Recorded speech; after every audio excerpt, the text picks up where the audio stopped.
Good morning students. CR international online classes में welcome. Excretion discuss कर रहे थे ह्यूमन के अंदर हम, और आज हमें देखना है यूरिन फॉर्मेशन इन किडनी। मैं आपको बता चुकी हूँ कि ह्यूमन एक्सक्रीटरी सिस्टम के अंदर आपके पास 2 पेयर ऑफ किडनीज होती हैं और उसके बाद दोनों किडनी से ट्यूब लाइक स्ट्रक्चर निकलता है जिसे आप यूरेटर बोलते हैं।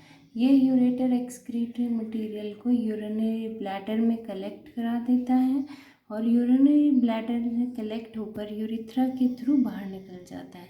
फिर मैंने आपको बताया था कि किडनी के अंदर ही बहुत सारी छोटी छोटी फंक्शनल यूनिट होती हैं जिसे हम नेफ्रॉन कहते हैं, और इस नेफ्रॉन से ही फिल्ट्रेशन का काम या ब्लड प्योरिफिकेशन का काम होता है। तो कैसे यूरिन फॉर्मेशन होती है किडनी में उसको डिस्कस करते हैं। तो जो यूरिन फॉर्मेशन है ह्यूमंस के अंदर, उसके अंदर 3 स्टेप्स इन्वॉल्व होते हैं। सबसे पहला स्टेप होता है ग्लोमेरुलर फिल्ट्रेशन।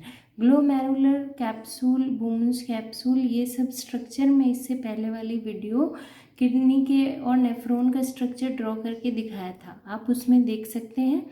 क्या होगा, सबसे पहले ब्लड आएगा तो उसके अंदर nitrogenous waste, glucose, water, amino acids, ठीक है, ये सब उस ब्लड के साथ फ्लो होकर बोमन्स कैप्सूल में आ जाएंगे थ्रू एफरेंट आर्टेरियोल। मैं आपको ये बता चुकी हूँ, एफरेंट आर्टेरियोल वो आर्टेरियोल है जो आपके बोमन्स कैप्सूल तक ब्लड लेके आएगा, और जो वहाँ से बाहर निकालेगा, एग्जिट कराएगा, वो इफरेंट आर्टेरियोल होगा। ठीक है, तो जब एफरेंट आर्टेरियोल के थ्रू ब्लड आएगा तो उसके साथ ये सारी चीज़ें उसके अंदर प्रेजेंट होंगी, पर हमें सिर्फ इसमें से किसको रिमूव करना है, नाइट्रोजनस वेस्ट को। ठीक है, तो सबसे पहले जब ब्लड आया तो बोमन्स कैप्सूल में ये सारी चीज़ें आ गई, तो इस प्रोसेस को हम कहेंगे ग्लोमेरुलर फिल्ट्रेशन। ठीक है, अब क्या है, मैंने आपको बताया कि ब्लड के अंदर जो भी चीज़ें थी वो सारी फिल्टर होकर बाहर आ गई, पर हमें इसमें से सिर्फ नाइट्रोजनस वेस्ट को, यूरिया और यूरिक एसिड को ही बॉडी से रिमूव करना है। ठीक है, हम नहीं चाहते कि हमारे ग्लूकोज, अमाइनो एसिड, वाटर, जो चीज़ें हमारे लिए यूज़फुल हैं वो भी इसके थ्रू निकल जाए। तो हम क्या करेंगे कि जो भी चीज़ आ गई और यूज़फुल है उसे वापस ब्लड में एब्जॉर्ब कराएंगे, तो इसे हम क्या बोलते हैं, ट्यूबुलर रीएब्जॉर्प्शन। नेफ्रॉन ट्यूब्स का बना हुआ नेटवर्क है, उनके थ्रू वापस ब्लड में जाएगा, इसीलिए हमने इसे ये बोला ट्यूबुलर रीएब्जॉर्प्शन। ठीक है, उसके बाद जब एक्स्ट्रा सॉल्ट और वाटर हमारी बॉडी में बच गया, जो हमारी ब्लड की वॉल्यूम को कम या ज़्यादा करने की कैपेसिटी रखता है, तो यानी कि अब हमें अपनी बॉडी से वाटर और एक्स्ट्रा सॉल्ट को भी रिमूव करना पड़ेगा। तो एक्स्ट्रा वाटर और सॉल्ट को रिमूव करने के लिए थर्ड प्रोसीजर होता है सिक्रीशन। यह आपके ब्लड वॉल्यूम को और ब्लड प्रेशर को मेंटेन करने में हेल्प करता है। ठीक है, अब जो भी यूरिन किडनी में प्रोड्यूस हुआ वो यूरेटर्स के थ्रू जाकर यूरिनरी ब्लैडर में कलेक्ट हो जाएगा, जिसके थ्रू, यूरेथर के थ्रू जब भी आपको अर्ज होगी वो बॉडी से रिमूव कर दिया जाएगा। यूरिन बनाने का और एक्सक्रीशन का सिर्फ एक ही प्रोसेस, एक ही एम होता है कि हमारे बॉडी के अंदर जितना भी नाइट्रोजनस वेस्ट बना उसे हम बॉडी से रिमूव कर सकें, वो हमारी बॉडी में एक्यूमुलेट ना हो। क्योंकि मैं आपको बता चुकी हूँ कि नाइट्रोजनस वेस्ट जब बॉडी में एक्यूमुलेट होने लग जाएगा तो वो हमारी बॉडी के लिए क्या होएगा, डेंजरस।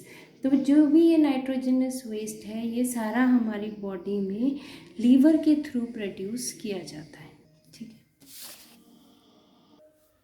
बेटा, this was the process of urine formation. अब हमें डिस्कस करना है हीमोडायलिसिस। हीमोडायलिसिस का मतलब क्या है, कई बार क्या होता है बेटा कि हमारी बॉडी के अंदर, किडनीज के अंदर कुछ सिवियर इलनेस या डिजीज़ की वजह से किडनी का काम करना बंद हो जाता है, और किडनी में अगर डैमेज आ गया तो वापस उसे रिमूव करना या वापस उसे करेक्ट करना थोड़ा डिफ़िकल्ट हो जाता है, क्योंकि रिपेयर वर्क किडनी में नहीं हो पाता। तो अगर किडनी डैमेज हो गई तो जो नाइट्रोजनस वेस्ट हमें बॉडी से रिमूव करना था, अब वो हमारी बॉडी से रिमूव नहीं हो पाएगा, यानी वो हमारे ब्लड में एक्यूमुलेट होने लग जाएगा, जो हमारे लिए क्या हो सकता है, ख़तरनाक हो सकता है। अब किडनी तो काम कर नहीं रही, पर हमें तो ब्लड को प्योरीफाई करना पड़ेगा ना, नाइट्रोजनस वेस्ट को रिमूव करना पड़ेगा। तो उसके लिए हमें जो प्रोसीजर चाहिए वो कहलाता है हीमोडायलिसिस। ठीक है, ब्लड का डायलिसिस करना। यह आर्टिफिशियल मेथड है जिसमें हम एक मशीन होती है जो हमारी बॉडी की किडनी की तरह काम करती है, और वहाँ से ब्लड से यूरिया को रिमूव करके हम एक बॉडी की किसी भी बड़ी वेन से, हैंड या आर्म, ऐसे किसी बड़ी वेन्स के थ्रू ब्लड को रिमूव करेंगे, उसे उस मशीन के थ्रू पास कराएंगे, और वहाँ से जितना भी यूरिया होगा वो सारा निकलकर डाइसलेटिंग सॉल्यूशन में चला जाएगा और यूज़फुल चीज़ें हमारे ब्लड के अंदर वापस आ जाएंगी। फिर उस ब्लड को दोबारा से ह्यूमन के अंदर डाल दिया जाएगा। This is the process of haemodialysis, जो हम तब करते हैं जब हमारी किडनी काम करना बंद कर देती है और अपना 90% एफिशिएंसी को लॉस करते हैं। ठीक है, इस तरीके से हम पर्सन या पेशेंट को बचा सकते हैं और सर्वाइव करा सकते हैं फॉर लॉन्गर टाइम पीरियड। उसके बाद ये तो था एक process of excretion in human. Excretion in plants की बात करें तो प्लांट्स के अंदर भी बहुत सारे वेस्ट प्रोडक्ट बनते हैं during the process of metabolic activities. याद रखो बेटा, जहाँ पे भी लिविंग ऑर्गेनिज्म सर्वाइव कर रहे हैं तो खुद को लिविंग रखने के लिए वो क्या करेंगे, उन्हें मेटाबॉलिक एक्टिविटीज़ करनी पड़ेगी, और जब मेटाबॉलिक एक्टिविटीज़ करेंगे तो वेस्ट भी प्रोड्यूस करेंगे, और वेस्ट प्रोड्यूस होगा तो बॉडी से रिमूव किया जाएगा। ठीक है, तो प्लांट क्या मेथड यूज़ करते हैं, एक्सेस वाटर को रिमूव कर देते हैं बाय ट्रांसपीरेशन। ठीक है, टॉक्सिक वेस्ट जो है वो परमानेंट टिश्यू में डिपॉजिट करते जाते हैं, जैसे बार्क, और इस फॉर्म में जब प्लांट अपनी ओल्ड लीव्स, बार्क्स को रिमूव करेगा तो वो उसके थ्रू स्प्रेड कर दिया जाएगा। कुछ लेटेक्स, गम, रेजिन्स, इनकी फॉर्म में आप देखते होंगे, कई बार आप कोई पत्ता तोड़ते हैं तो उसमें से वाइट फ्लूइड निकलता है। All these are the procedure of excretion in plants.